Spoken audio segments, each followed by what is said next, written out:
perkuliahan analisis meta nggih daring kita mulai ke konten dari analisis meta ya. Minta tolong saya diizinkan untuk share screen hostnya. Ya, terima kasih. Sudah, Prof. Masih belum nih.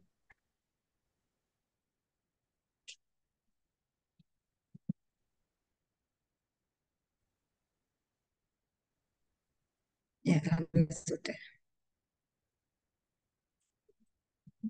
Saya share screen terkait dengan analisis meta. Ya.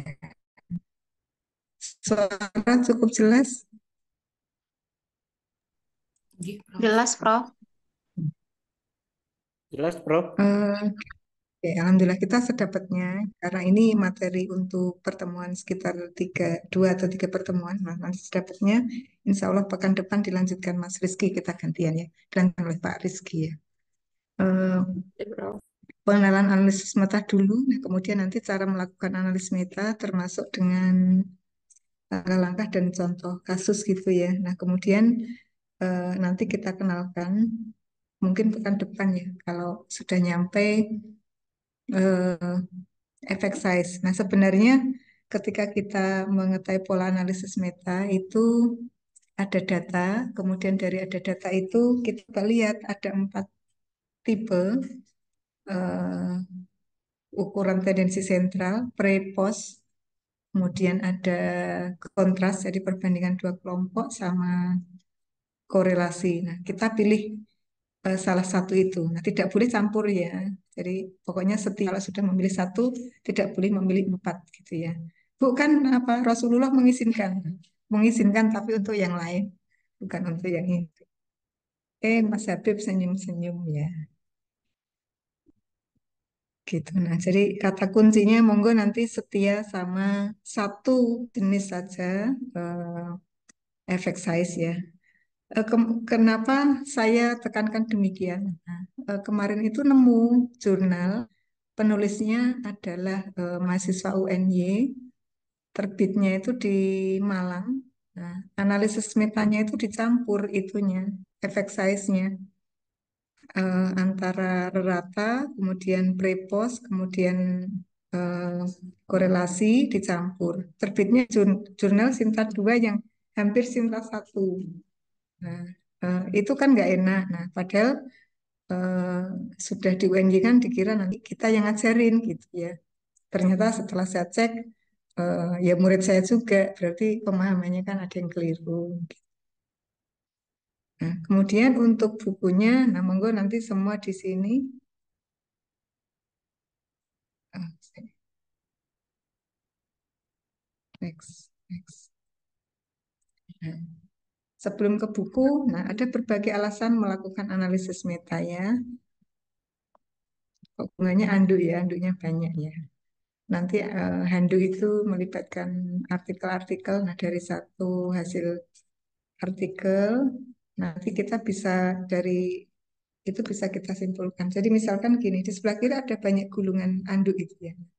Setiap anduk punya ciri khas khusus. Nah, tapi dari situ kita bisa menyimpulkan anduk yang cenderung berwarna apa? Sian ya gitu. Nah, jadi kita menyimpulkan hasil-hasil penelitian yang setipe. Nah, kemudian untuk menggambarkan hubungan bisa juga kemudian biasanya digunakan juga untuk ini preliminary study atau atau merumuskan hipotesis. Kok lari sih?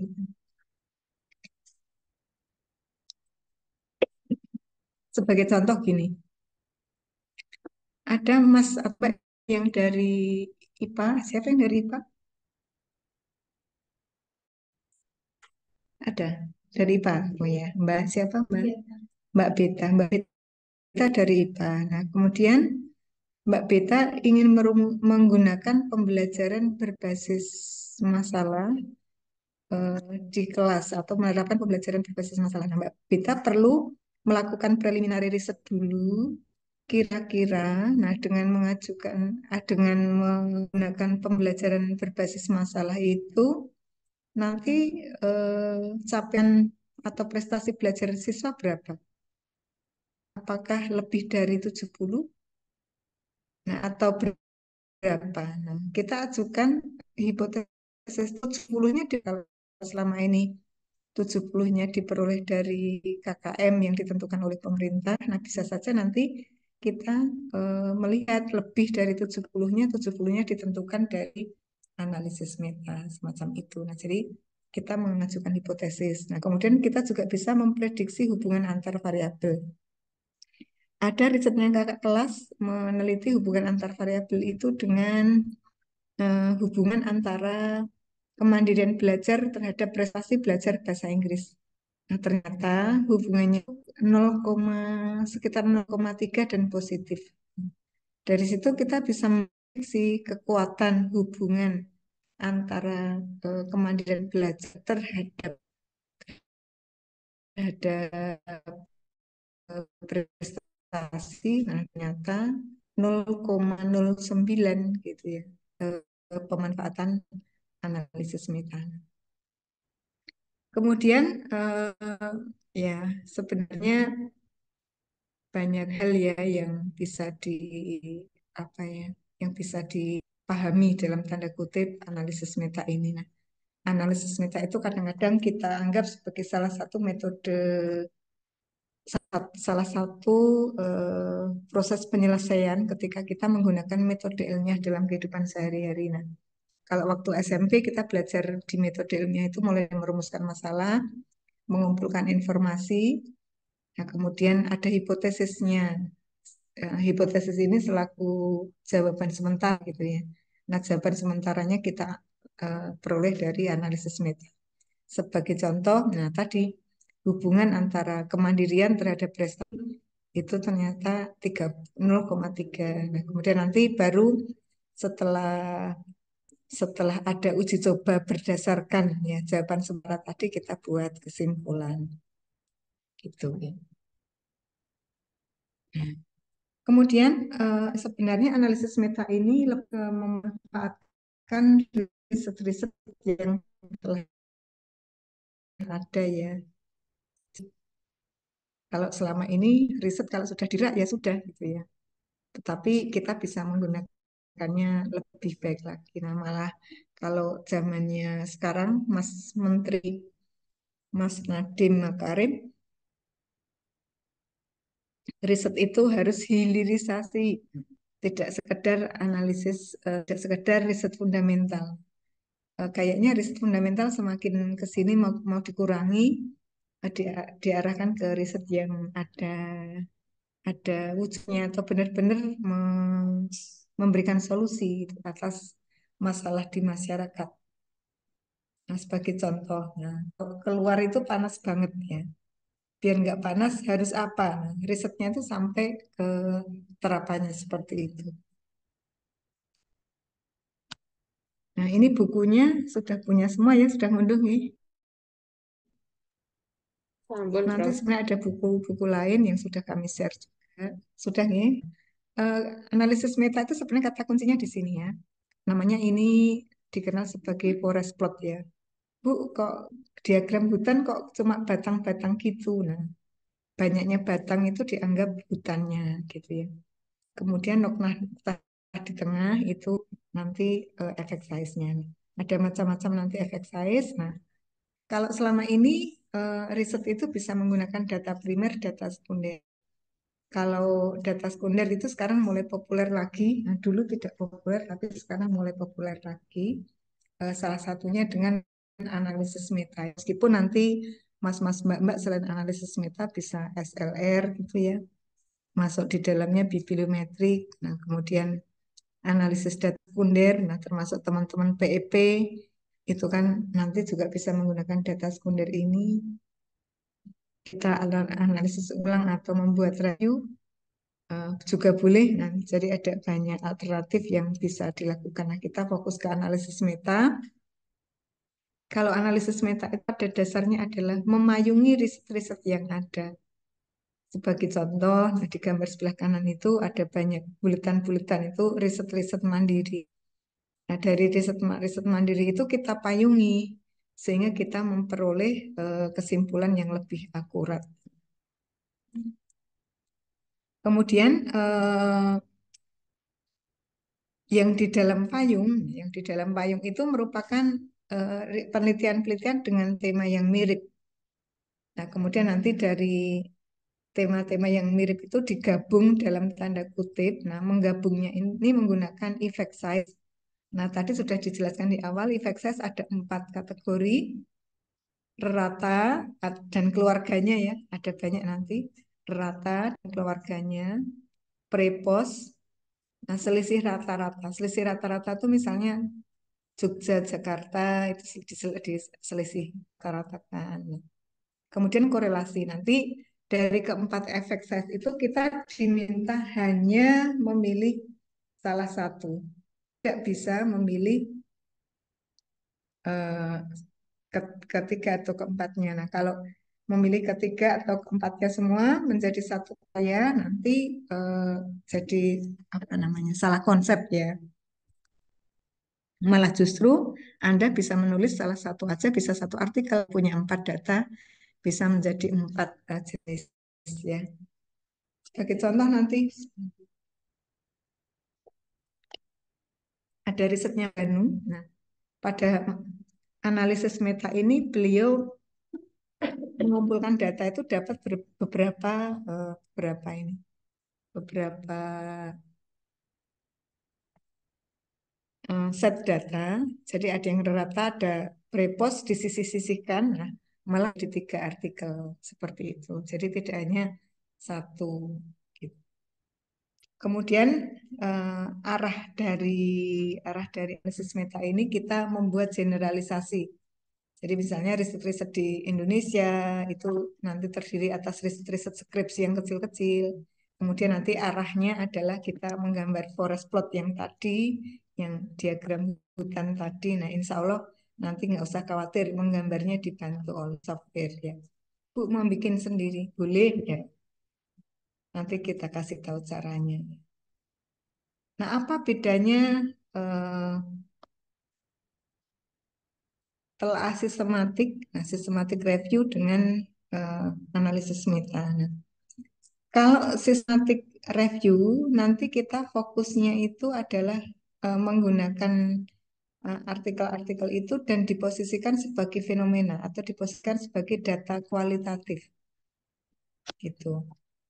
Jadi kita melihat kualitatifnya, data-datanya, kata-katanya itu nanti menjadi telaah sistematik.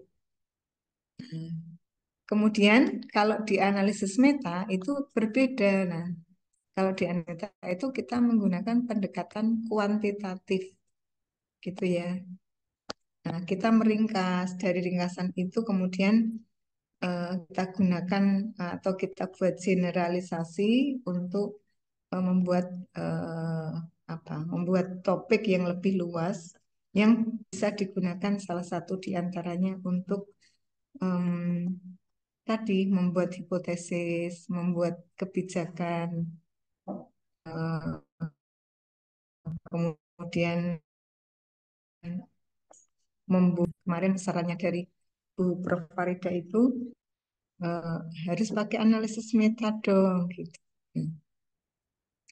Sebagai contoh begini ya teman.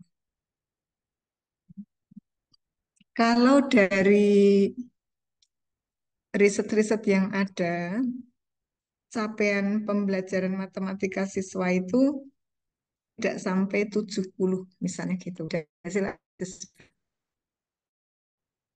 apakah kita itu mau tetap menetapkan 70 itu sebagai cut score dari capaian kurikulum? Gimana menurut pendapat Anda?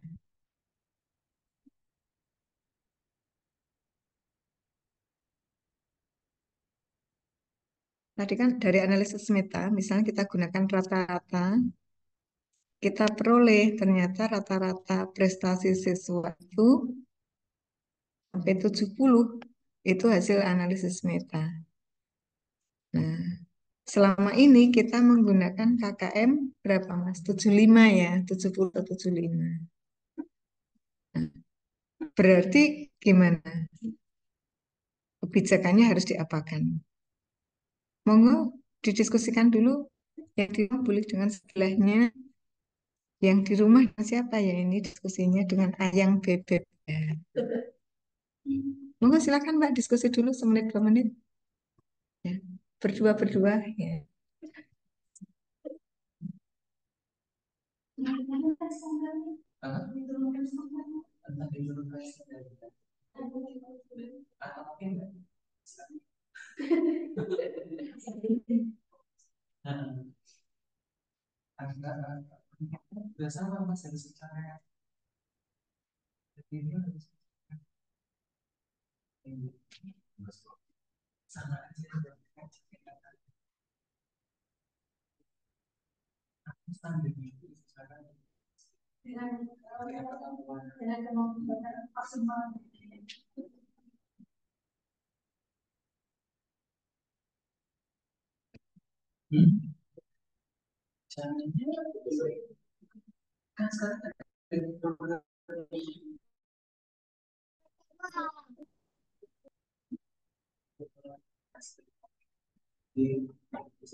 Monggo disampaikan hasilnya.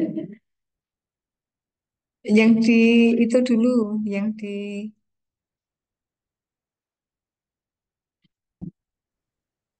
di Zoom monggo siapa?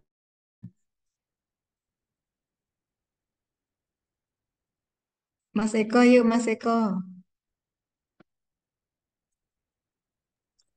Ya, Bu, eh, jika dari hasil analisis meta ternyata 70, sedangkan misalnya rekomendasi dari pemerintah 75, maka dari hasil analisis meta tadi, harapannya bisa menjadi referensi, sebagai referensi agar KKM dari pemerintah tadi disesuaikan, gitu, Prof. Oke, nah itu salah satu contohnya. Nah, ini yang dari teman-teman daring. Masih ada pendapat dari teman-teman daring? Pokoknya menyelesaikan hasil riset. Kalau tidak kan ngarang ya Pak ya. Nanti gurunya yang suruh ngarang biji biar KKM. Nah, soalnya kalau nggak ngarang harus itu ya, pokoknya harus KKM gimana? Monggo ada ada opini lagi dari teman-teman di Zoom?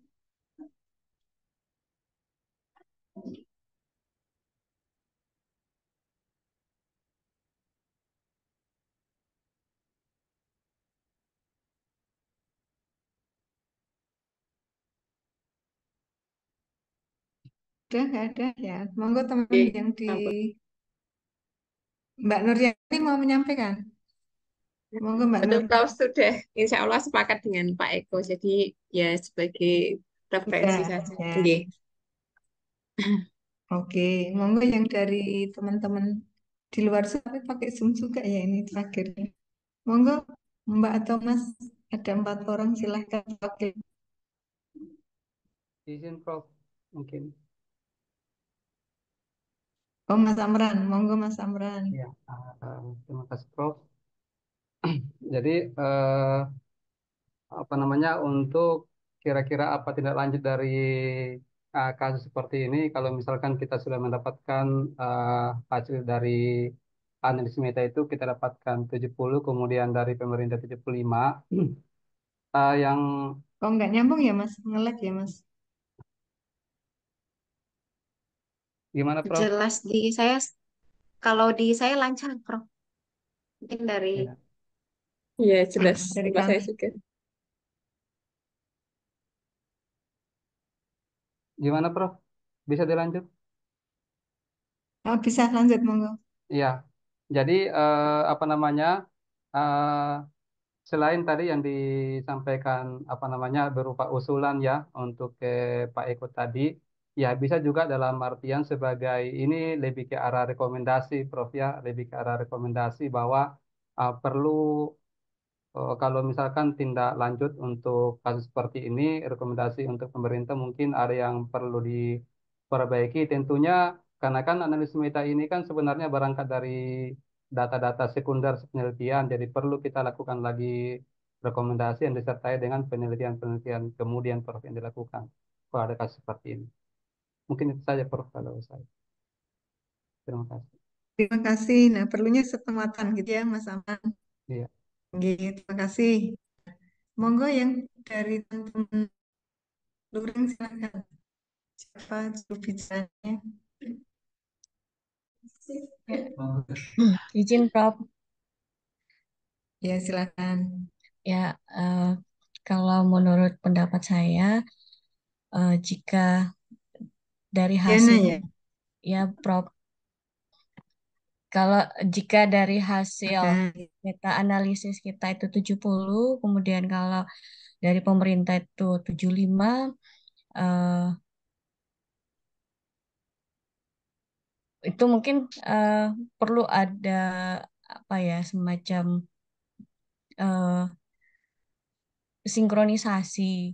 eh, di mungkin ada perbedaan apa ya hasil ada perbedaan data yang diperoleh sehingga mungkin dari situ kita perlu menganalisanya kedua-duanya kembali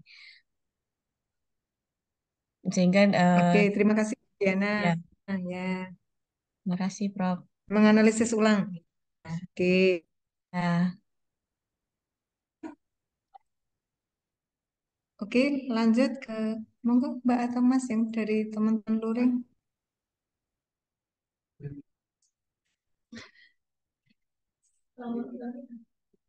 Masih Prof. Karena mungkin dari hasil kita analisis itu kan Dinyalain nggak?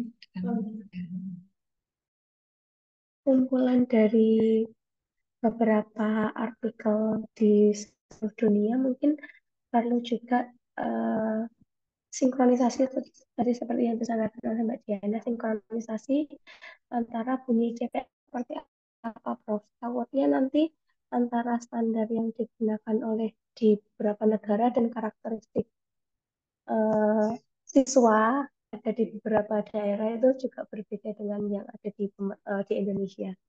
Oke, nah Mbak Tita melihatnya dari nasional ya. Jadi kalau nasional ya cek dulu ya cocok nggak dengan di Indonesia gitu.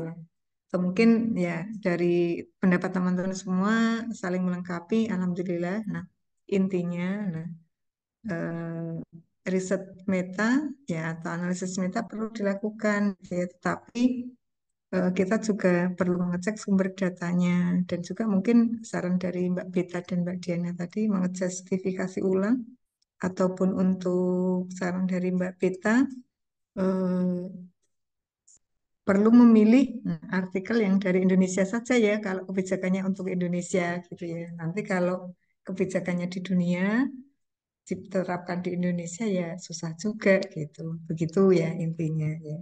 Jadi ketika kita terkait dengan kebijakan intinya tetap harus hati-hati karena terkait dengan nasib orang banyak. Ya. Kemudian ini contoh analisis meta ya. Berhasilkah pembelajaran daring gitu ya di Indonesia atau ini di Jawa Barat ya. Ini peta Jawa Barat, satu titik mewakili satu riset. Nah, banyak banget ya. Ya mungkin ada universitas kecil-kecil pakai skripsi, ada universitas besar. Kalau yang padat banget itu di Bandung dan sekitarnya gitu. Kemudian dari sini semua kita mau membuat pembelajaran daring di Jawa Barat. Nah, mungkin setiap titik itu setiap kecamatan atau setiap titik ada yang kabupaten. Dari titik kecamatan dan kabupaten itu kita bisa membuat payungnya untuk menjawab pertanyaan, berhasilkah pembelajaran daring di Jawa Barat? Berhasil itu indikatornya apa? Ya, tadi misalkan KKM-nya tetap 70 dan seterusnya nanti bisa di kriteria gitu.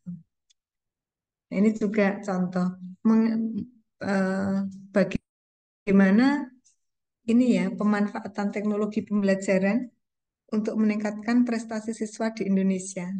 Ini kemarin ada yang mengangkat, nah ternyata dengan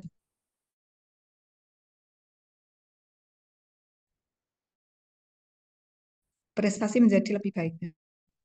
Sekitar 15 poin kalau nggak salah. Jadi 75 itu salah satu hasil dari analisis meta yang sudah dilakukan oleh kakak kelas Anda. Nah, kemudian silakan monggo sebelum masuk ke konten analisis meta ada yang perlu didiskusikan, silakan.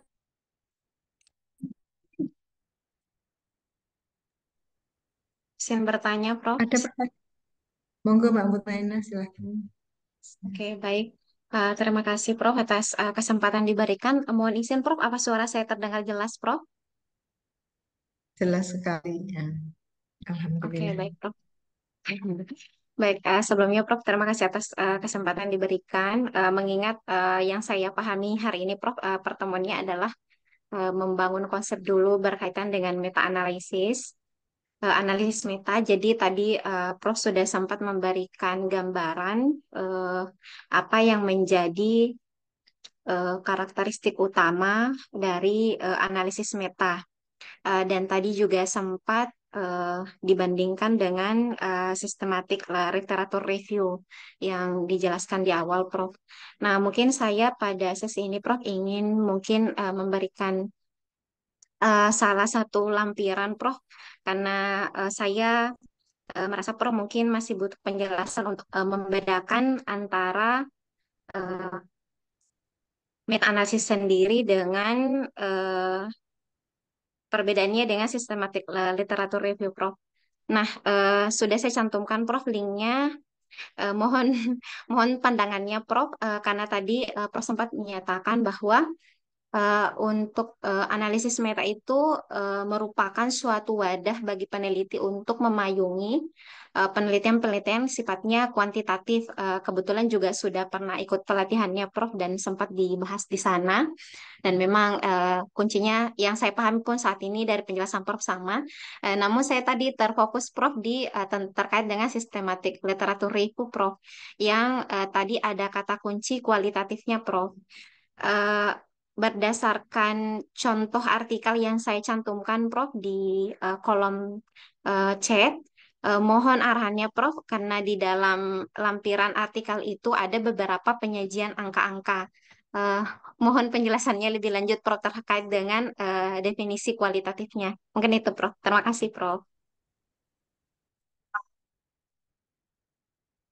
Oke, terima kasih Mbak Mut. Nah, sistematik review sendiri itu ada banyak ya, ada banyak base-nya gitu ya. Jadi, pertama mungkin mereka dua merangkum, yang kemudian yang tiga melakukan metri, kemudian yang keempat eh, eh, menggarisbawahi setiap kata-kata, kemudian dari kata-kata itu disintesis, seperti kalau misalnya mau merumuskan model. Nah, itu banyak. Nah, salah satu bentuk dari itu salah satunya analisis meta. Nah, kalau analisis meta memang kuantitatif banget sih ya, full termasuk menggunakan uji hipotesis. Nah, tetapi kalau misalnya biblio juga masuk di sistematik literatur review, tetapi di situ kita kan mencari ya, mencari makna kata dengan kata dominan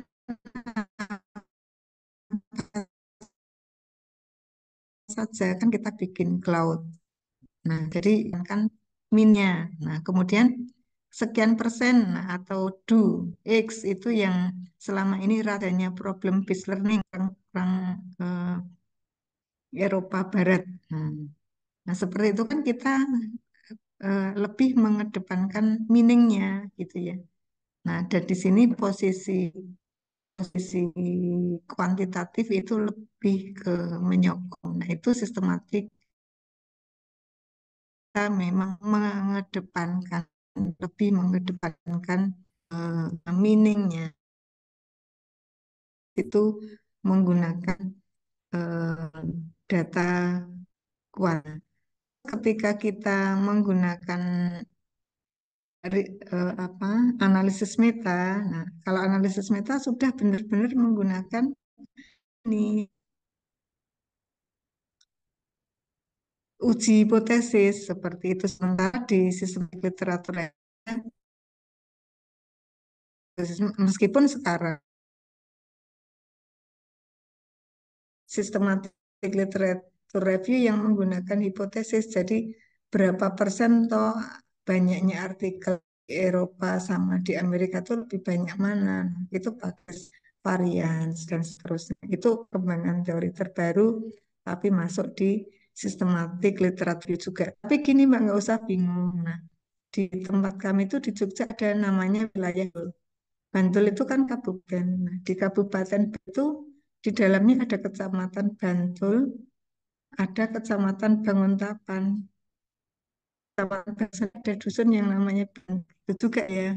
Nah, gitu juga di sistematik literatur review ada yang memang di dalam sistematik literatur review itu ada yang memang benar-benar pure ada uji hipotesisnya, ada yang ada interseksinya, ada hipotesisnya atau enggak yang tadi ya mungkin tulis orangnya Mbak Mutmainah nanti diskusi di tempat lain ya gitu ya.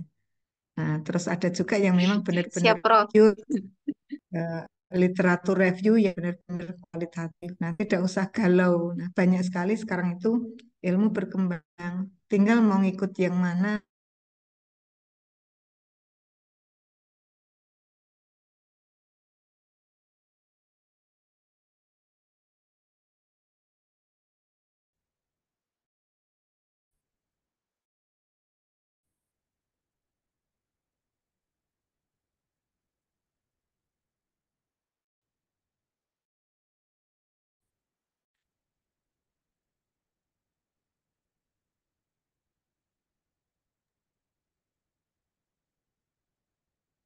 Tidak ada? Ya, kalau tidak ada kita lanjut ya. Izin, Prof. Monggo silakan. Ya, terima kasih untuk kesempatan yang diberikan kepada saya, Prof. Terkait dengan apa yang disampaikan oleh Prof dan teman-teman beberapa di depan tadi, bahwa apa ya, bahwa karakteristik dari analisis meta itu salah satunya adalah bahwa tadi ya kalau tidak salah ini bahwa analisis meta itu adalah untuk melakukan apa ya, kajian kembali dengan berbagai analisis yang sudah ada. Kemudian analisis meta juga diperlukan karena adanya realitas bahwa tidak ada penelitian yang terbebas dari kesalahan. Kalau tidak salah begitu tadi. Nah, yang saya tanyakan, Prof, begini, Prof. Bagaimana kita dapat menentukan tema-tema ataupun jurnal-jurnal yang sekiranya dapat kita jadikan sebagai satu kesatuan yang nanti kita analisis melalui analisis meta. Karena bayangan saya bahwa ibaratnya jurnal itu begitu luas ya, kompleks seperti kita menjelajahi hutan gitu ya. Jadi mungkin ada satu trik, ada satu apa ya, persyaratan khusus sehingga nanti kita bisa menentukan oh ini judul-judul yang jurnal yang sekiranya kita jadikan satu dalam sebuah analisis meta. Karena tadi Prof menyampaikan bahwa analisis meta itu temanya harus mirip-mirip. Nah, mirip-mirip seperti apa nih, Prof? Mungkin demikian, Prof. Terima kasih.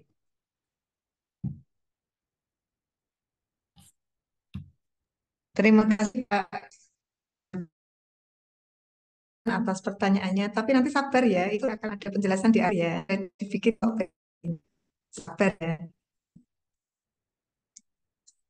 Oke, kita masih ke analisis meta sampai kita bahas yang sudah dijelaskan tadi. Apakah ada pertanyaan atau tidak? Kalau yang Mas Pak Elra kita bahas gitu ya. Ada pertanyaan? Monggo silakan. Ini habis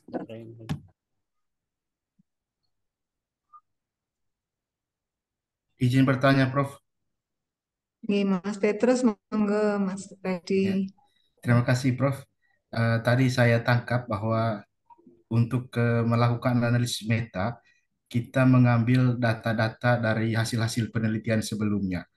Nah, yang jadi pertanyaan saya, Prof, apakah dalam analisis meta itu ada satu teknik atau apalah yang bisa menjamin bahwa data-data yang kita ambil dari hasil-hasil penelitian sebelumnya itu memang diperoleh dari proses penelitian yang terjamin. Misalnya teknik samplingnya seperti apa, apakah analis meta nanti bisa melihat hal-hal tersebut sehingga kita punya data hasil analis meta itu bisa dikatakan valid gitu, Prof. Terima kasih. Oke, nah itu juga nanti kita bahas ya Mas Radi ya, sabar ya Mas. J, Prof. J. Eh,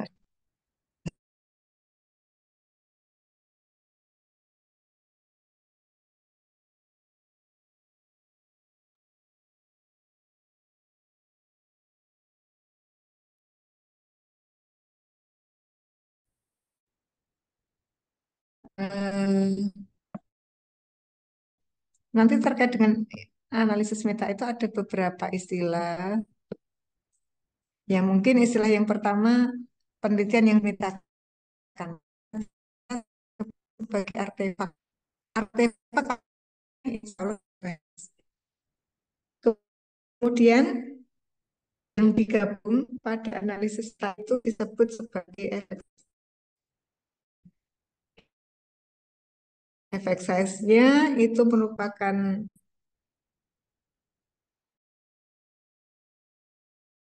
analisis hasil dari insya Allah kita bahas juga. Nah, kemudian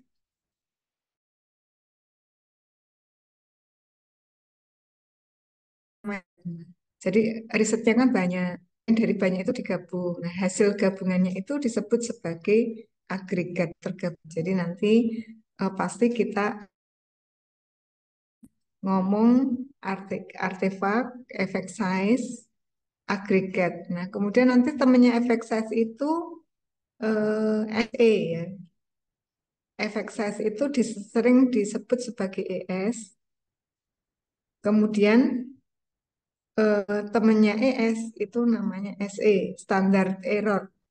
Kalau ES itu efek size, nah, harus berteman dengan SE. Nah, jadi ES tidak bisa berdiri sendiri, jadi ES SE. ES SE itu ada dua komponen yang eh, berbeda. Nah, kalau efek size itu ukurannya, kalau SE itu errornya.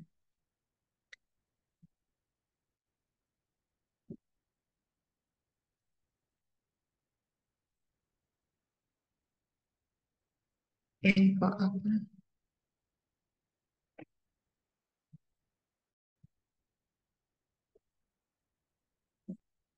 Nah, kemudian tadi mulai menjawab ke pertanyaannya Mas Efran ya. Jadi nanti datanya dalam data dari satu riset itu kita baca satu persatu. Maka datanya iya atau tidak, nanti mati atau hidup, sukses atau gagal. Nanti efek size-nya itu bisa eh, risk ratio atau odds ratio atau risk difference. Untuk kasus ini ya yang ya atau tidak itu sering digunakan oleh teman-teman di kesehatan kedokteran. Nah, kenapa kok kesehatan kedokteran? Nanti kita coba lihat sejarah.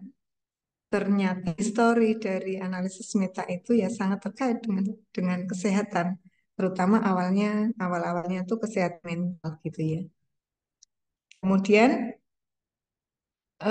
yang kedua, nah data continue. Nah, data continue itu ada beberapa ada beberapa ini ya, ada beberapa ES ya, efek size. Nanti yang sering digunakan itu yang rata, selisih rata-rata, kemudian standar mean difference ya atau kalau rata-rata itu mean, nah bisa mean difference atau standard mean difference nanti tergantung dari kasusnya.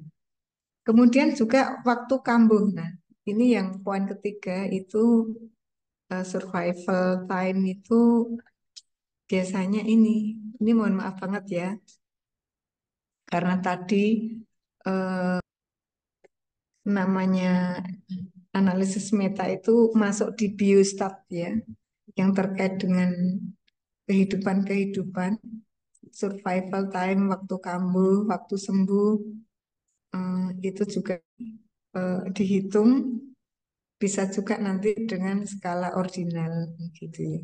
Itu data dokumen yang bisa di-grab dari riset-riset lain, kemudian dianalisis dengan analisis.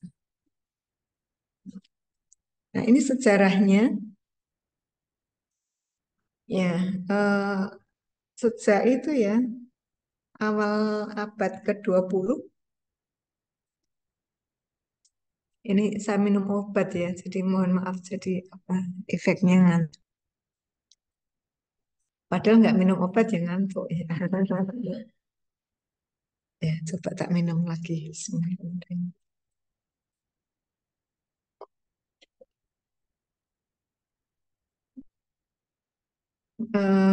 Carl Pearson itu merata korelasi ya, meskipun rata-rata korelasi beberapa korelasi di rata-rata, nah ternyata ini menimbulkan pemikiran Fisher.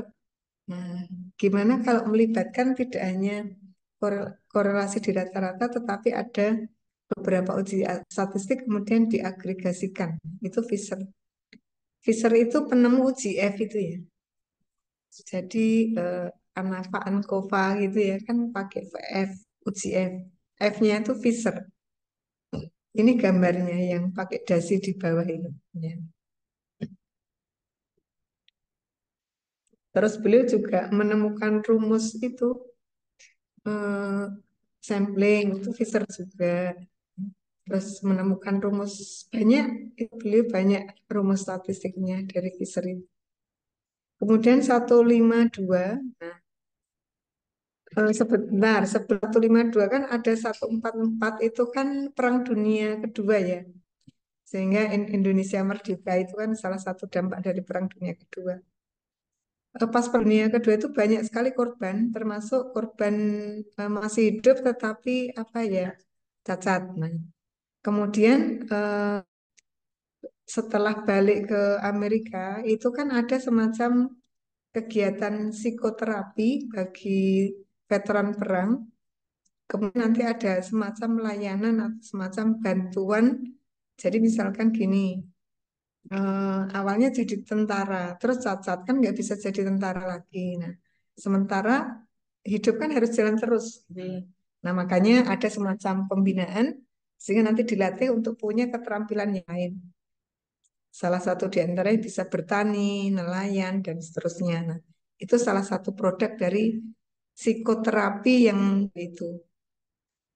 Hans J. Eysenck itu eh, dokter kesehatan mental. Kemudian apakah ada dampak eh, riset eh, efek psikoterapi? Eh, ada ratusan ratusan penelitian psikoterapi yang dipikirkan oleh Eysenck itu, tetapi hanya mentok gitu ya. Kalau caranya Pearson kok nggak benar, caranya Fisher kok tidak terlalu bagus. Nah, itu sampai mentok. Nah, Eysenck itu hanya meluncurkan permasalahan tapi belum bisa menyelesaikan. Nah, tetapi beliau yakin, nah, kalau psikoterapi itu bisa bermanfaat nah, kepada veteran perang atau orang-orang yang bermasalah atau juga orang-orang yang depresi dan seterusnya. Nah, biar Anda terlibat. Nah, kira-kira nah kalau sekarang ada nggak dampak psikoterapi itu terhadap kesehatan mental masyarakat? Minta tolong didiskusikan.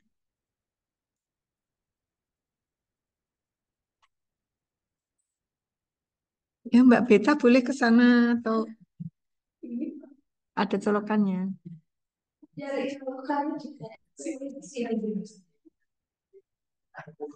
Kalau psikoterapi kan nggak pakai itu ya, nggak pakai minum obat dong. Hanya lebih diskusi gitu-gitu ya. Coba silahkan. Ada teman-teman dari Zoom yang punya opini atau berpikir dulu. Berpikir 2 atau 3 menit silahkan. Kalau Mbak Nurjani mau tanya sama siapa ya di rumah? Sama anak ini, Prof. Sama Giska, Prof. Sama Giska. Nah, Mas Rahmat tanya sama siapa Mas Rahmat?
Kami dapat 5 pasien mahasiswa S2, S1-nya tuh pinter dari Malang.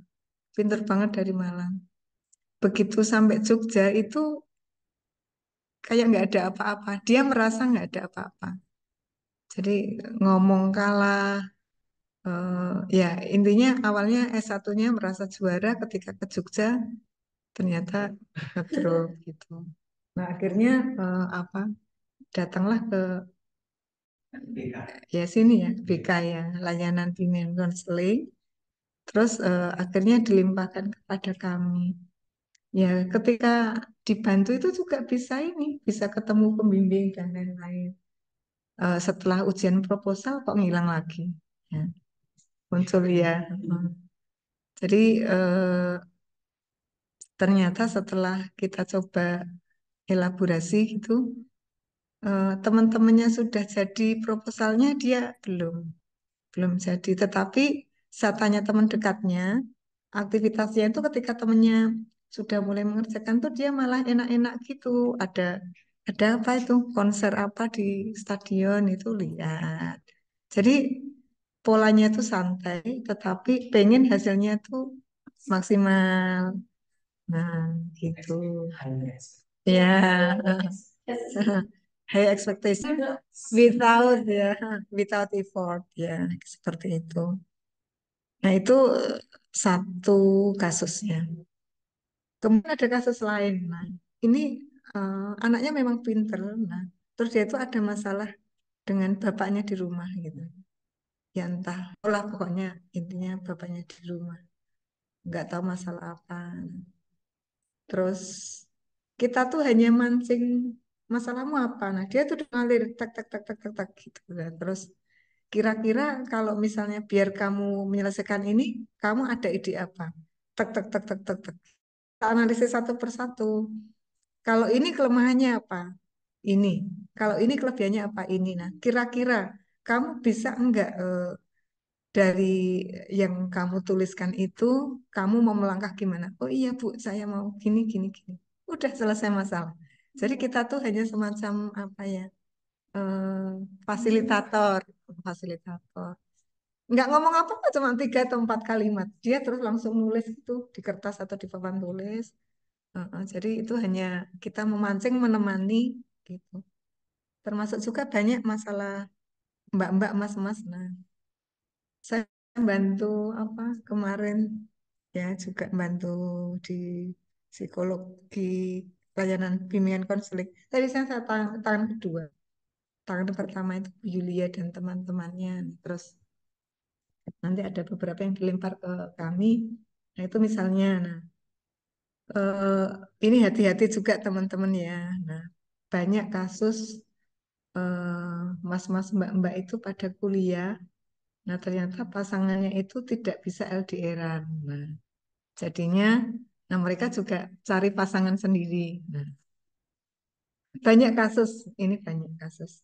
Jadi minta tolong ya kita ya karena masalahnya itu ada di hadapan kita, kita juga ya Allah ngomong sama kita kalau seperti itu tuh berarti ya kita harus tanggap ya itu gimana mencari solusi untuk itu.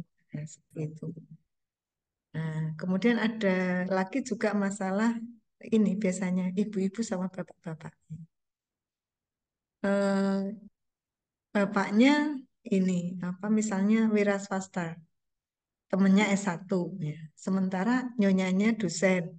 Kalau dosen kan tuntutannya kan kemarin S2 sudah, sekarang masuk S3. Nah, mau tidak mau kan nanti juga kalau lulus jadi doktor. Sementara teman hidupnya, suaminya kan teman kuliah ya S1 gitu ya. Nah, akhirnya itu tidak jadi permasalahan. Nah, ketika istrinya mau lulus, nah, suaminya bikin geger terus. Banyak kasus. Hmm, gitu. Nah, seperti itu juga apa ya yang perlu diselesaikan di sini.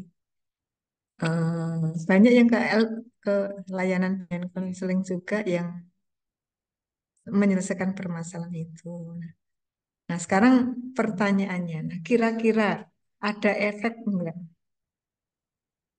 Monggo silahkan yang sudah menghasilkan diskusi atau pemikiran atau pengendapannya.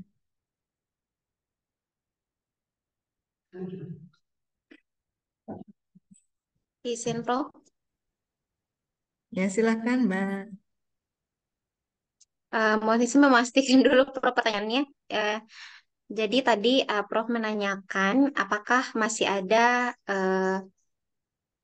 peranan psikoterapi ini untuk masyarakat yang ada saat ini, Prof. Apa betul seperti itu, Prof?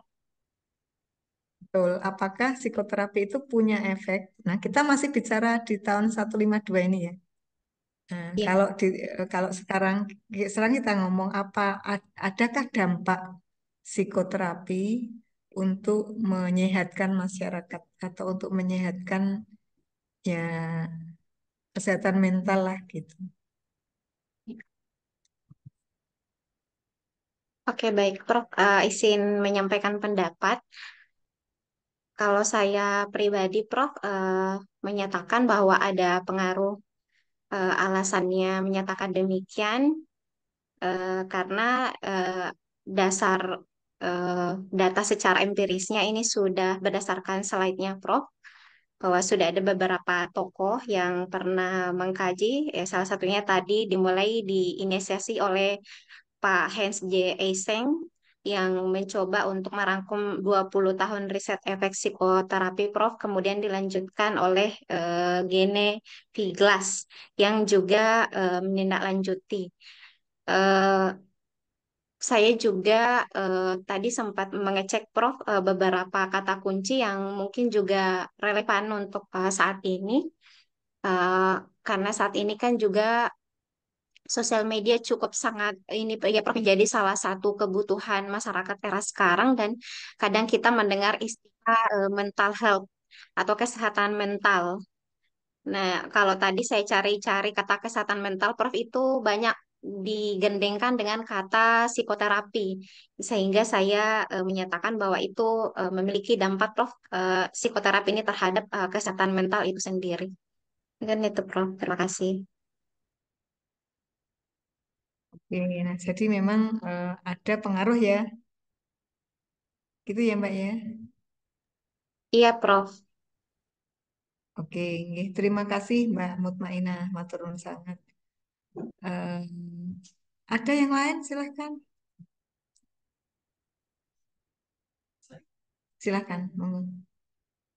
Oke, mohon izin Prof. Heri dan Ibu Bapak semuanya terkait dengan ini, apakah psikoterapi itu berpengaruh kepada ini kesehatan mental masyarakat? Sebenarnya, mohon izin Prof, sepemahaman saya untuk psikoterapi ini itu bisa kita lakukan dengan dua langkah. Ada yang dia menggunakan obat seperti itu, yang biasa dilakukan oleh psikiater biasanya, dan obat itu biasanya memberikan efek-efek tertentu. Biasanya lebih apa ngantuk biasanya seperti itu.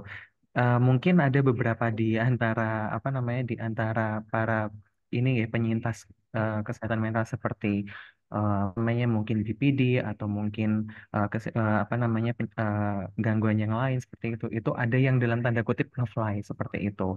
Nah, jadi memang apakah itu dikatakan sebagai obat penenang? Iya, karena memang itu memberikan apa ya istilahnya itu semacam mempengaruhi saraf kita untuk bisa tenang seperti itu, tenang dalam bertindak dan juga berperilaku. Itu kalau dalam ini nggih, apa namanya kalau dari segi medis. Kalau dari sisi apa namanya terapi, memang betul apa yang disampaikan sama Bu Mutmainah, beberapa eh, apa namanya terapi kognitif biasanya yang dilakukan para konselor itu justru memberikan apa ya dorongan atau motivasi seperti itu, dorongan motivasi untuk bertindak lebih realistis, mempertimbangkan banyak aspek, lalu mempertimbangkan beberapa hal agar mereka dia itu bisa lebih baik lagi daripada sebelumnya. Tetapi ada beberapa situasi, Prof, apa ini berdasarkan pengalaman saya juga, ada yang beberapa para penyintas itu tidak cocok dengan psikolognya seperti itu.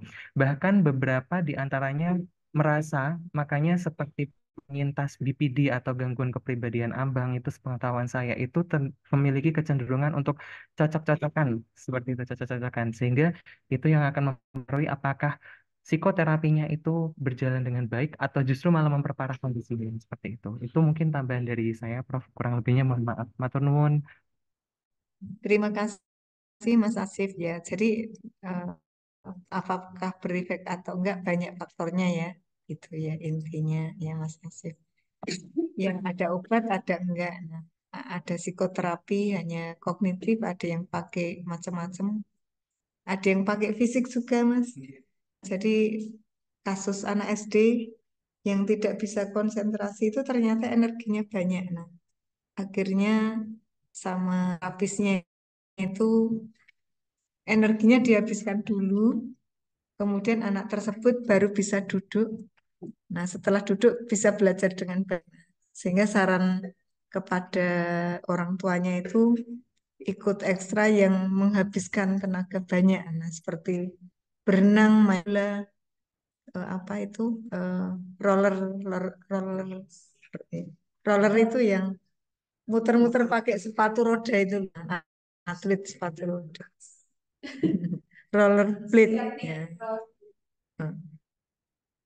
Nah, itu dalam rangka ini, makanya kalau ada mas-mas, mbak-mbak yang punya anak-anak yang tidak bisa diem, akhirnya ketika sudah suruh silat, suruh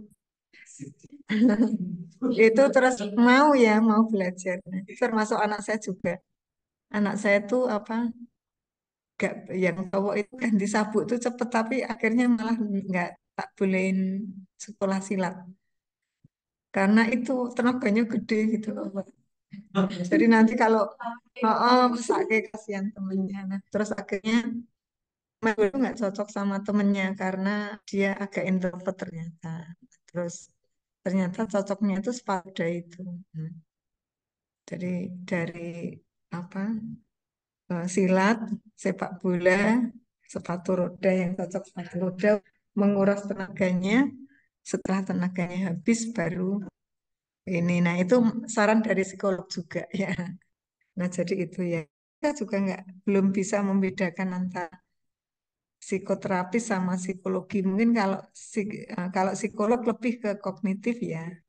Kalau psikoterapis boleh mengizinkan pakai obat mungkin. Ya, gitu.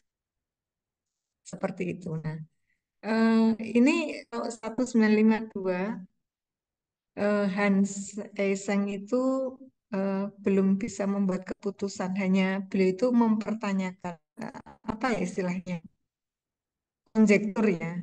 Ya, yang dari matematik mungkin atau dari fisika. Nah, ada permasalahan yang selesai itu disebut sebagai konjektur itu ditanyakan oleh Einstein. Kemudian 1998, nah, ini mulai ada hasil Figlas itu sudah berhasil menganalisis TIK 75 penelitian penelitian psikoterapi.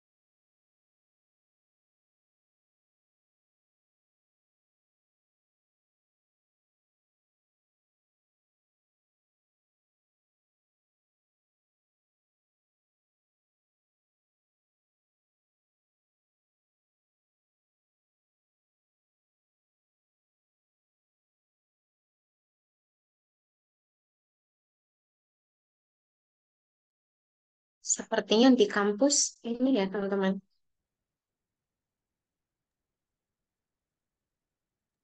Iya di lantai 4 memang susah Kak itu Iya, sinyalnya. itu live semua Pak Haryanto, Pak Petrus, Kak Mas Andika.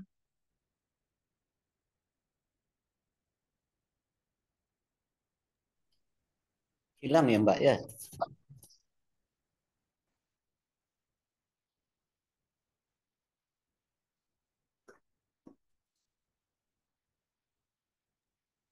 Mas Asif memang daring ya Mas? Mohon izin. Oh, tapi Mbak Beta sudah ini, sudah gabung lagi.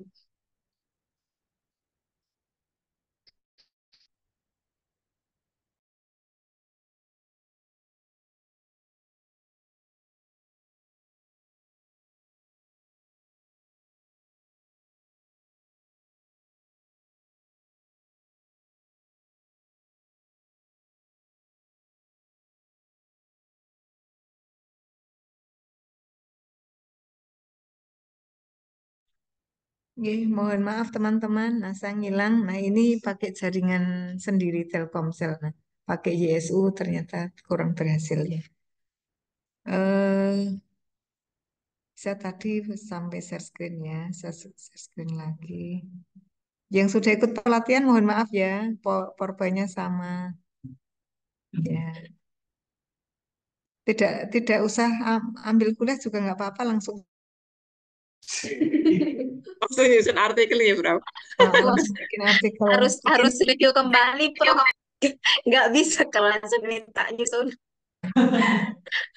Terus bikin sendiri aja kalau misalnya kemarin sama apa Prof Samsul sama Bu Heri sama Mas Esi, Mas Anom, Mas Hasan sudah bikin pakai korelasi. Nah sekarang ganti efek size-nya gitu boleh.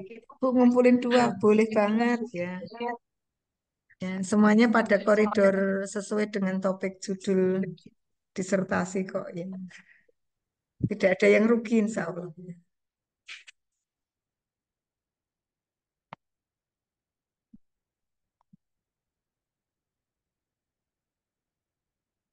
Ya. Kemudian ini kelebihannya teman-teman ya, merangkum temuan banyak ya. Nah, kemudian metode statistiknya canggih, kemudian mengetahui hubungan antar variabel, menyediakan cara sistematik terorganisir. Nah, ini semua sebenarnya yang saya sajikan dirangkum di buku merah ya. Monggo nanti mengecek di buku merah ada. Nah, ini yang tadi ditanyakan oleh Pak Irfan juga. Kadang-kadang kemiripan itu seperti apa? Nah, seperti gini Pak Efran. Eh, Pak Efran mata pelajaran apa? Ngastonya atau S1-nya di konsentrasi apa? Saya di pendidikan kewarganegaraan, Prof. Oh ya, di PKN misalnya. Nah, Bapak misalnya mau memeta analisiskan apakah ada dampak penggunaan penggunaan metode pembelajaran inovatif pada pembelajaran PKN, pada di mapel PKN gitu ya, SSD, SMP, SMA. Nah, sebenarnya SD, SMP, SMA itu kan karakteristiknya beda, tetapi yang kita fokuskan hanya melihat dampak dari penggunaan alat media atau apa ya teknologi inovatifnya. Itu kan sebenarnya jadi bias karena ada beda antara tidak seragam tetapi dipaksa seragam. Itu. Kemudian misalnya terkait dengan pembelajaran inovatif. Pembelajaran inovatif kan PBL itu pun pembelajaran inovatif. PJBL pembelajaran inovatif. Ada lagi apa? Kooperatif pembelajaran inovatif. Pakai caranya Mas Nadiem Makarim. Experiential learning itu juga pembelajaran inovatif. Nah, itu kan sebenarnya apel sama jeruk, bukan apple to apple gitu ya. Nah, PJBL sama PBL itu sebenarnya apel sama jeruk, sama-sama buah-buahan, tetapi beda karakteristiknya. Nah, kalau kita campur, nah kan susah. Nah, tetapi kita hanya melihat itu sebagai buah-buahan, tidak sampai melihat yang satu kecut, satu agak manis, gitu ya Mas ya. Nah, itu sebenarnya yang jadi kekurangan dari analisis meta. Nah, kemudian seperti Mas Efran sampaikan tadi, ada masalah juga kesalahan metode atau kesalahan metodologi riset pendukung. Sebagai contoh, ya. Monggo ya. Oh ya, tadi di sebelah. Oh, nggak apa-apa ya. Nah, sebagai contoh, nah yang melakukan penelitian tadi punya Mas Efran tadi kan ada PJBL. Nah, PJBL itu yang melaksanakan mahasiswa PKN S2.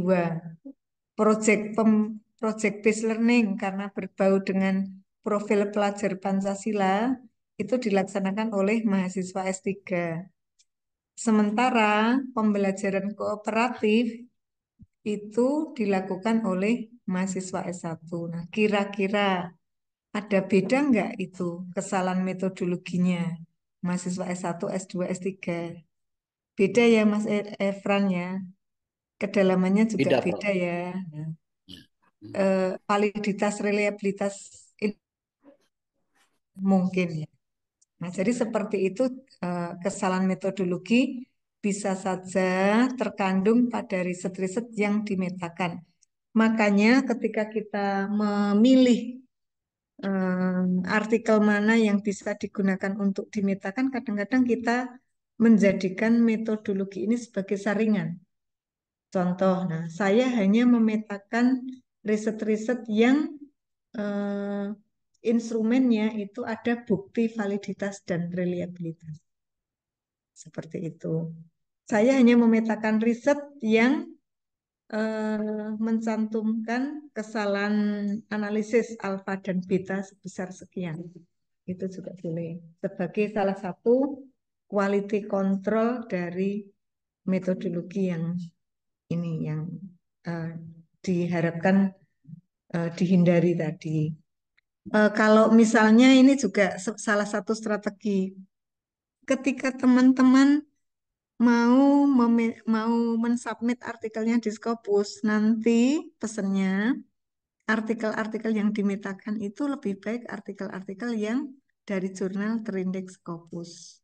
Itu juga salah satu strategi. Nah, alhamdulillah kita sudah langganan Science Direct sama langganan scopus.com itu. Jadi nanti itu insya Allah menolong kalau kita melakukan analisis meta. Gitu ya.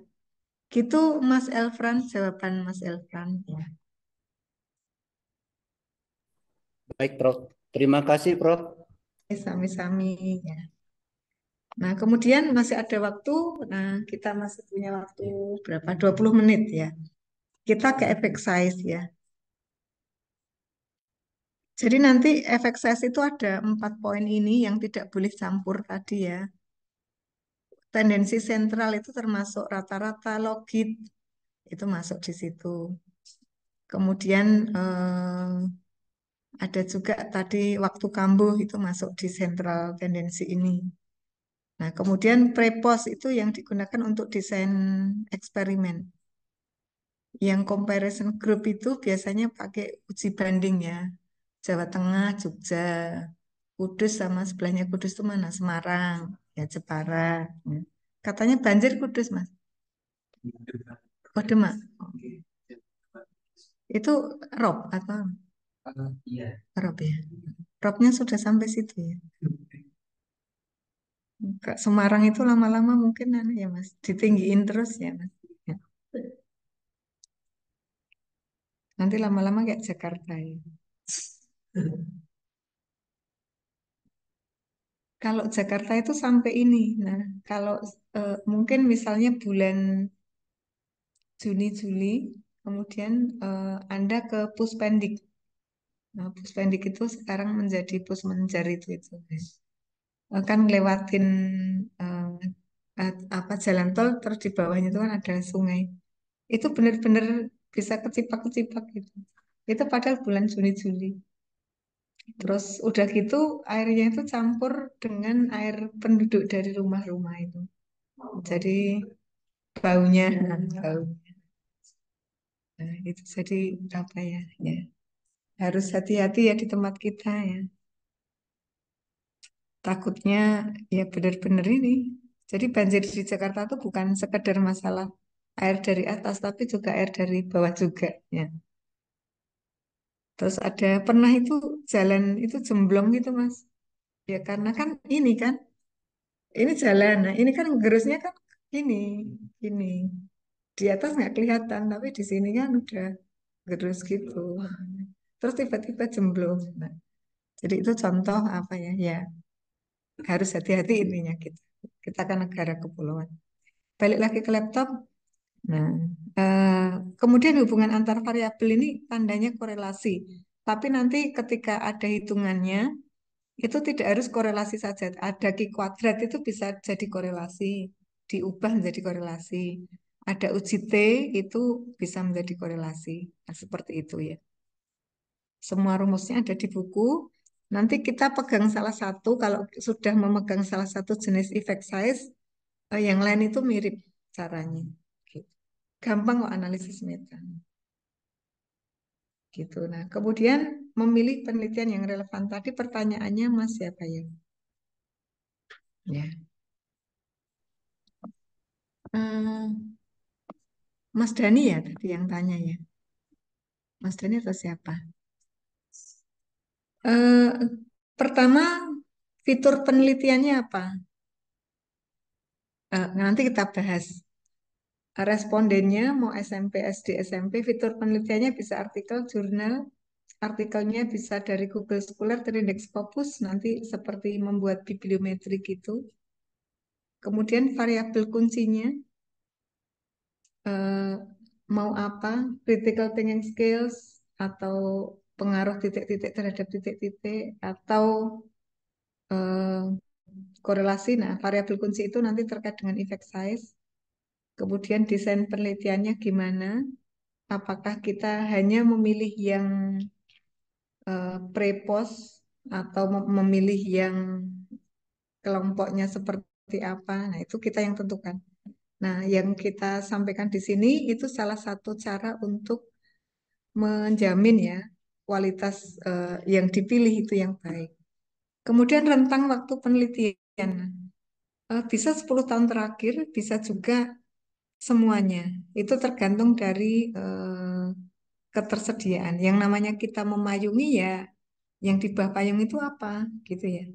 Kita kan cuma nemu. Kadang-kadang eh, ketika kita proses nemu ini yang jadi bermasalah antara diri kita sendiri dengan tuntutan orang. Contoh ya, tahun kemarin Mas Ashar, kakak kelas Anda itu, pokoknya saya pengen memetakan riset-riset yang terkait dengan hutan bakau. Ya, nemu berapa coba? Nemu 3 biji. Ya.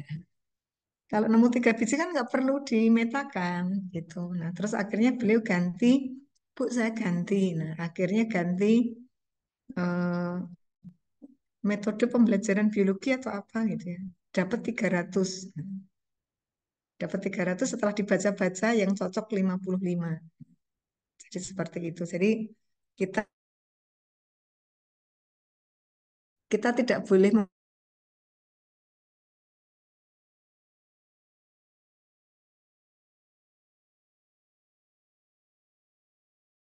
bos tempatnya di mana. Nah, itu maksud. Kemudian kualitas metodologi yang tadi dipermasalahkan Mas Efran. Ya intinya ya kita bisa mengeset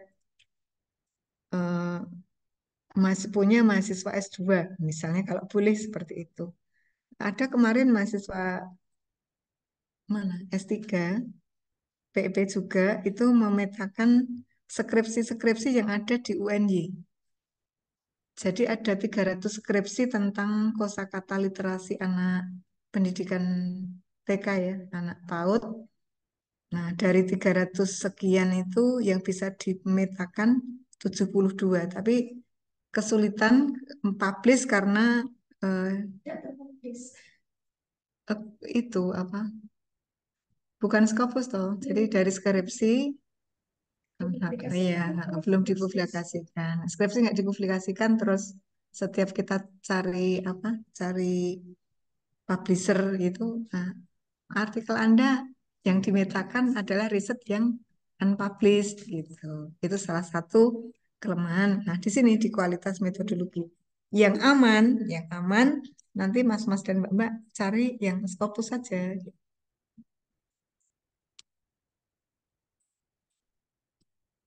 Nah, kemudian sumbernya ini sebenarnya bisa macam-macam hasil penelitian lembaga masyarakat, database, termasuk Scopus, kumpulan abstrak jurnal, proceeding, ResearchGate, laporan instansi, skripsi, tesis, disertasi. Nah, tetapi masing-masing punya kelemahan dan kelebihan. Nah, karena mas-mas mbak-mbak mau mengarah ke terindeks Scopus ya cari jurnal Scopus saja ya. Nah, Bu, apa Scopus itu kan sebenarnya hanya apa merek dagang, iya gitu ya. Tapi ya gimana lagi kita sudah sudah apa ya, tergantung merek dagang tersebut. Ya.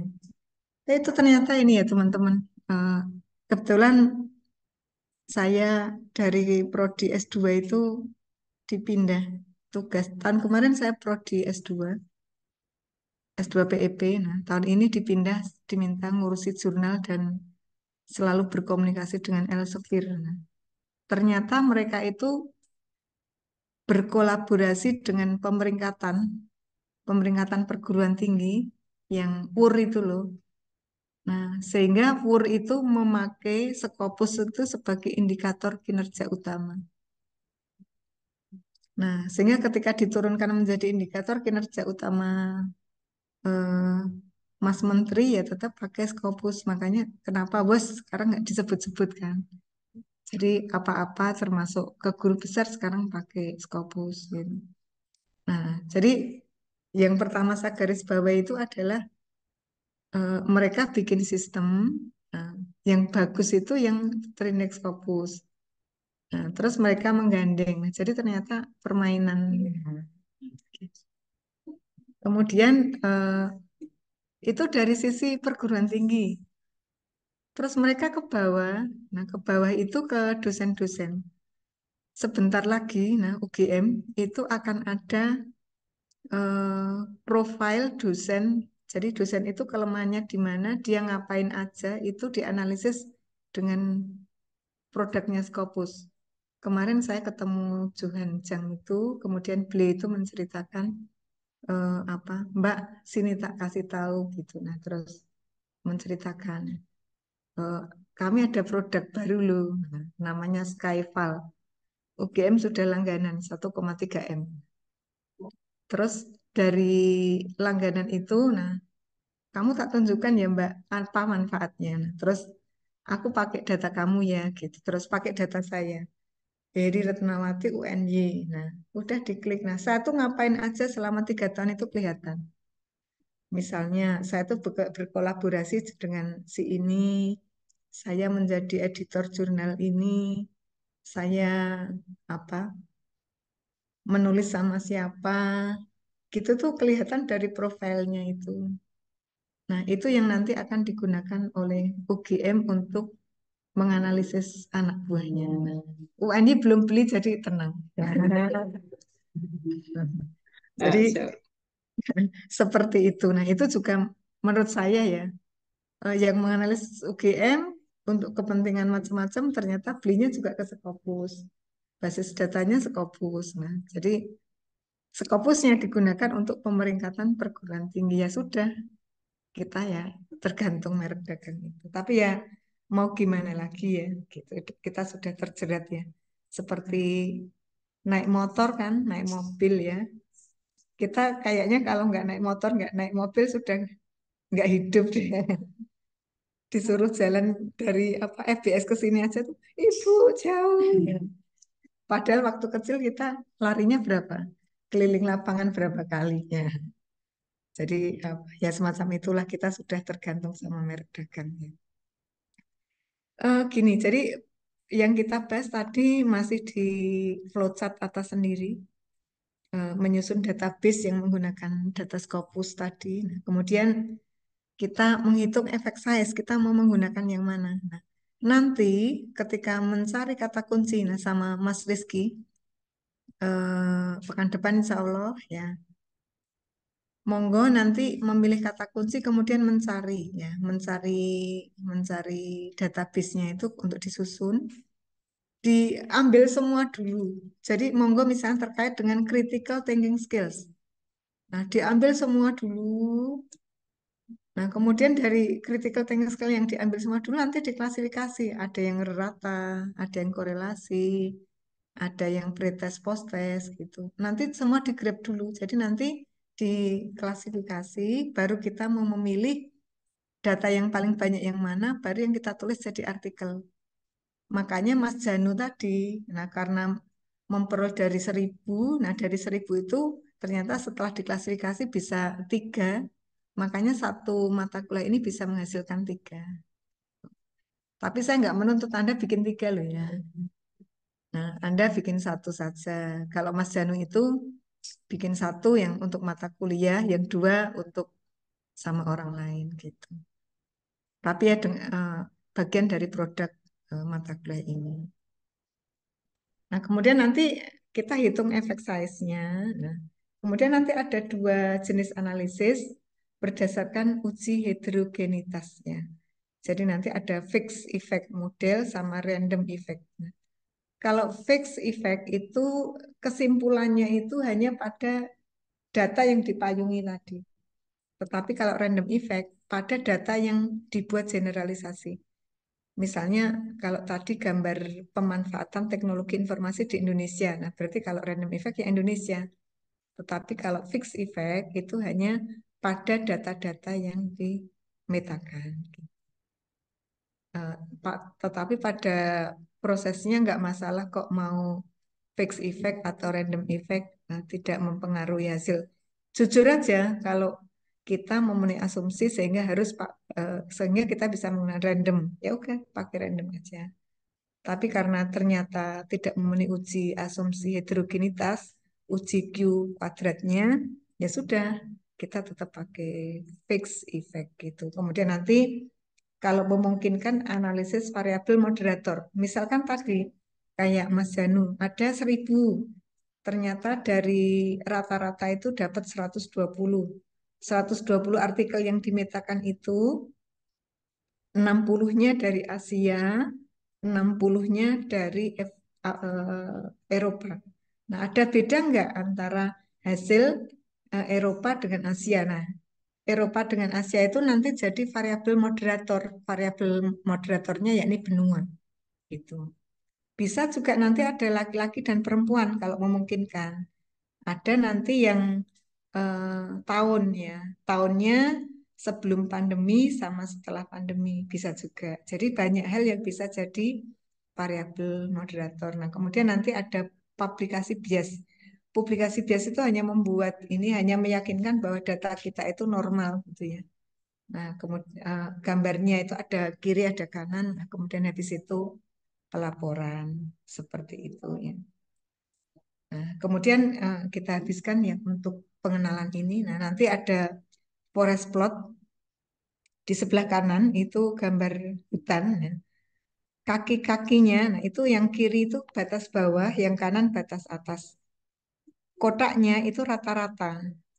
Kotak ke bawah itu rata-rata. Nah, kemudian kotaknya itu yang hitam-hitam itu kalau dijumlahkan menjadi wajik.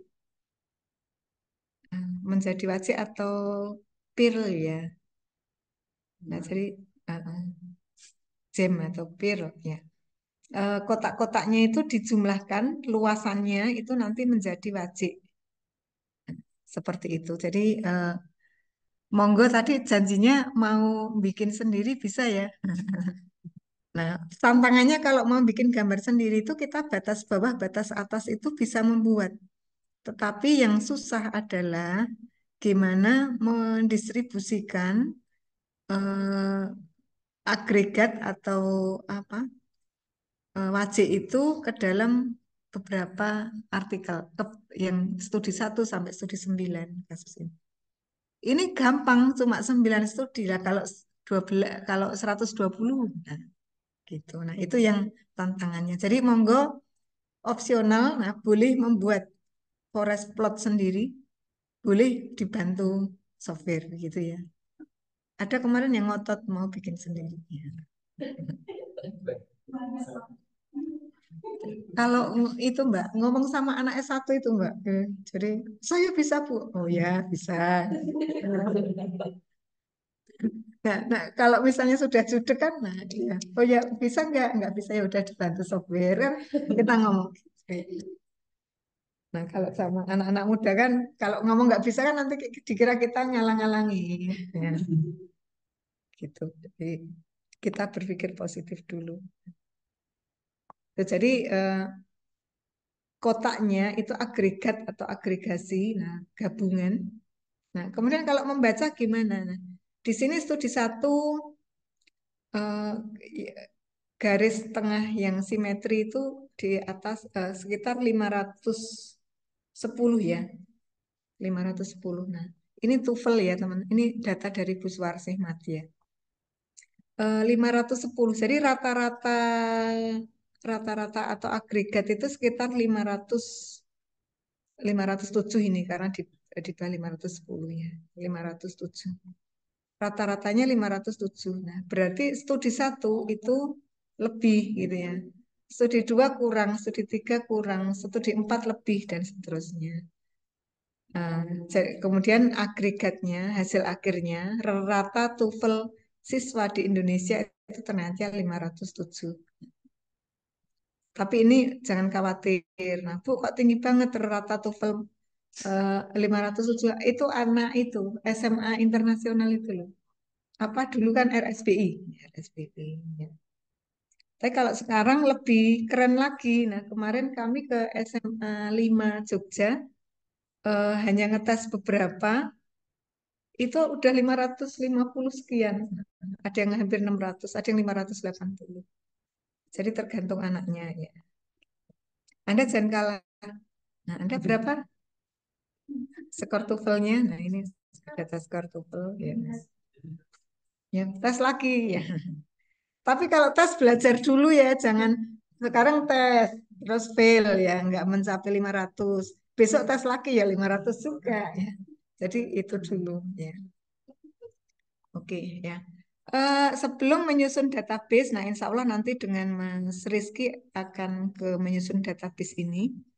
Monggo ada pertanyaan untuk sampai di sini? Silakan. Monggo silakan Mas. Terima kasih banyak Ferry Nuwun Sewu. Ini tadi saya mau bertanya terkait dengan ini nggih Prof tadi yang jenis effect size. Jadi yang jenis efek size itu tadi Ibu menyampaikan ada 4 hal. Itu yang pertama ada central tendency research, terus perbandingan antar grup, lalu pretest dan post-test sama korelasi antar variabel seperti itu. Dan Ibu di awal tadi menyampaikan juga kalau ada kasus mahasiswa yang publikasi meta-analisis itu digabung seperti itu. Sebenarnya kenapa itu tidak boleh ini ya Bu dicampur seperti itu, diminta untuk memilih satu jenis efek size seperti itu, karena apa namanya ini mungkin ini ya Bu apa namanya sedikit juga gitu kan kalau apa namanya ada salah satu dulu waktu saya unggah ke jurnal itu ada masukan metode yang digunakan itu kurang kompleks seperti itu. Nah, bukankah ketika kita menggunakan 4 efek size itu sudah termasuk waktu satu aja sudah kompleks seperti itu, Bu? Kira-kira. Oke, Matur nuwun. terima kasih ya. Eh, Submitnya ke jurnal apa Mas Asif? Pada waktu itu ke IJRI, Bu. Diri. Oh, mungkin pas dapat reviewer yang ini ya, yang IJRI kan reviewernya banyak. Sebenarnya untuk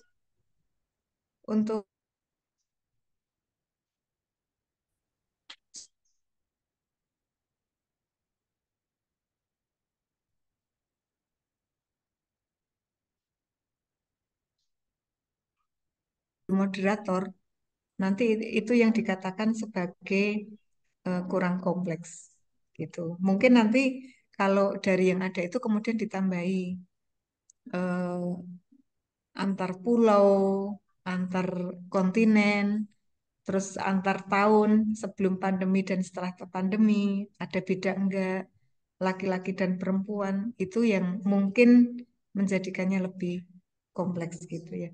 Kemudian masalah dicampur tadi yang memang nggak boleh ya, rata-rata itu kan nanti eh, efek size-nya itu kan kalau rata-rata ya rata-rata. Kalau korelasi nanti besarnya 0 dan 1. Kalau rata-rata kan misalnya 1 sampai 10. Kemudian pretest post-test, nah kan sekitar kalau skala 10 ya 5 sampai 10 lah rata-ratanya. Nah, apa efek size-nya. Boleh dicampur nggak?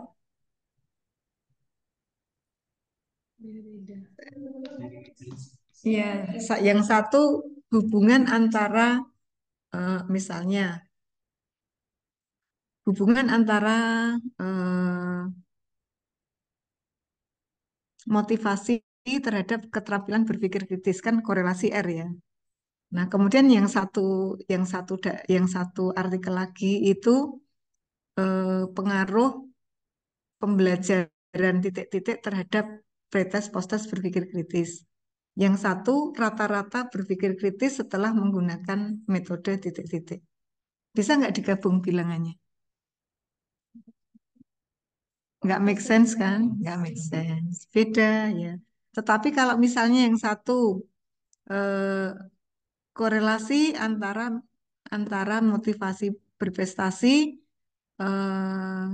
motivasi berprestasi dengan critical thinking di Malang, motivasi dan berprestasi di Jakarta, hubungan antara motivasi dengan capaian atau prestasi di Kalimantan Timur. Nah kan semua masih satu hal meskipun yang satu SD, satu SMP. Jadi apple dan jeruknya itu SD SMP. Tetapi topiknya tetap sama, gitu, buah-buahan, gitu ya. Hmm. Ya, ya salah satu aja. Pilih salah satu ya. Ini sami-sami. Ada lagi teman-teman?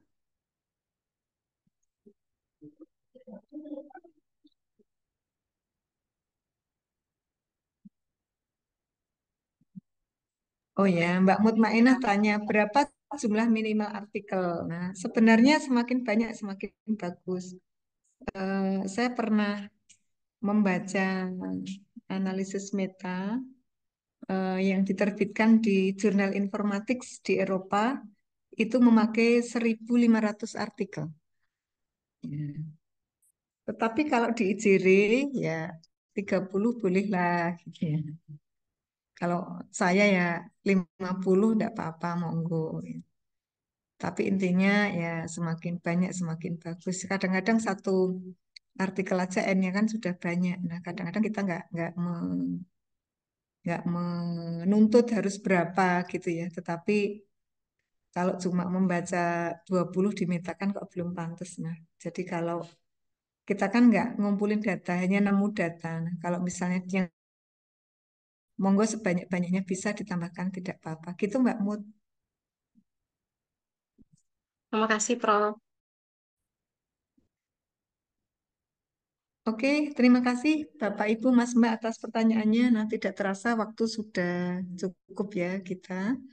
Insya Allah pekan depan sama Mas Rizky di jam atau di link ya. Monggo nanti dirembuk sama Mas Rizky. Mohon maaf jika kurang berkenan untuk hari ini karena sudah kuliah jam terakhir atau masih ada kuliah lagi? Terakhir Terakhir, Bro. Tidak ada, Prof. Bersama-sama.